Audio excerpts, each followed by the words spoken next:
महाराष्ट्रात शेती, अन्नपदार्थ आणि औषधी उपयोगांसाठी अनेक प्रकारच्या बिया वापरल्या जातात. यांपैकी काही अन्नधान्यांच्या, काही तेलबिया तर काही औषधी उपयोगांच्या असतात.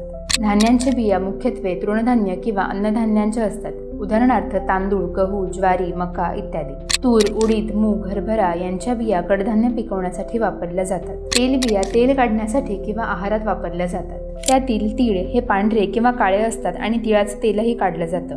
शेंगदाणे, ज्याला भुईमूग असंही म्हणतात, शेंगदाण्याचा रंग गुलाबी असतो. सोयाबीनच्या बियांचं सोया तेल, सोया चंक्स केले जातात. सोयाबीन बिस्किट रंगाचे असतात.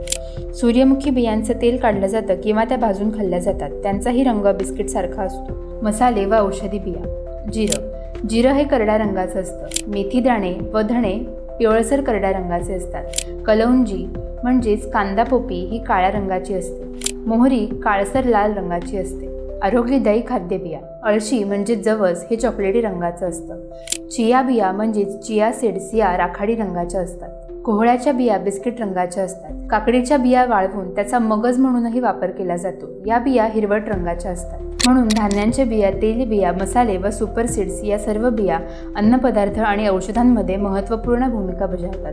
तुम्हाला कोणत्या बिया माहिती आहेत हे कमेंट करून नक्की सांगा.